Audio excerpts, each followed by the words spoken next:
नमस्कार शेतकरी बंधूंनो, मी कराळे DR आणि आपलं कराळे 999 चॅनल मध्ये आपणा सर्वांचं स्वागत आहे. शेतकरी बंधूंनो, मागेही मी 15 ऑगस्ट रोजी जो व्हिडिओ दिला होता त्या व्हिडिओमध्ये सांगितलं होतं की आपल्याकडे पावसाचं प्रमाण फार कमी आहे आणि तुरळक प्रमाणामध्ये पाऊस पडणार आहे. ज्यांच्याकडे पाण्याची व्यवस्था आहे त्यांनी त्या आपल्या पिकांना पाणी देण्याची व्यवस्था करावं. परंतु काही माध्यमांनी फारच भयंकर पाऊस सांगितल्या कारणाने ज्या शेतकऱ्यांकडे पाणी आहे परंतु त्या पाऊस पडणार आहे असं माहिती झाल्या कारणाने त्यांनी पाणी असून सुद्धा देऊ शकले नाही.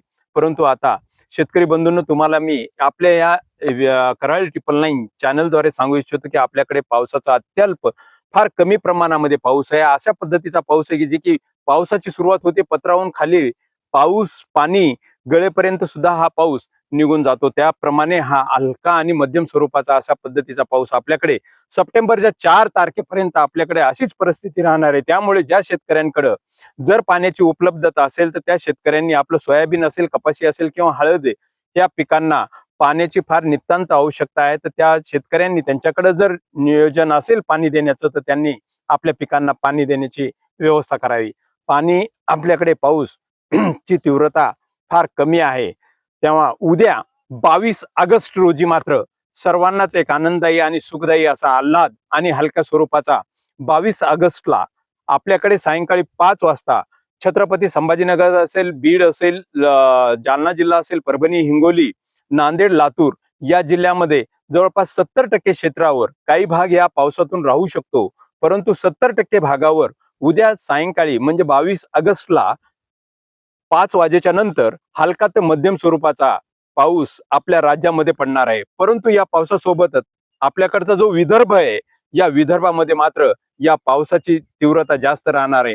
पूर्व विदर्भामध्ये आपला जो काही चंद्रपूर असेल, नागपूर असेल, अमरावती भाग असेल, गडचिरोली असेल, भंडारा असेल या भागामध्ये मात्र 24 तारखेपासून तर 28 तारखेपर्यंत फार जोरदार आणि मुसळधार स्वरूपाचा असा पाऊस होणार आहे. तेव्हा 24 आणि 26 तारखेला नागपूर, भंडारा, गोंदिया या भागामध्ये अतिवृष्टी सदृश असा पाऊस होणार आहे. तेव्हा शेतकरी बंधूंनो, हा जो काही संदेश आहे हा संदेश त्या शेतकऱ्यांपर्यंत आवर्जून पोहोचला पाहिजे, कारण सर्वांनाच या पावसाची आवश्यकता आहे. परंतु हा आता उद्याचा जो पाऊस आहे हा पाऊस मराठवाड्यावर रुसलाय असं म्हणायला काहीच हरकत नाही. आणि विदर्भामध्ये मात्र हा पाऊस पूर्व विदर्भामध्ये सांगितलेल्या ठिकाणी अतिवृष्टी सदृश असा पाऊस होणार आहे.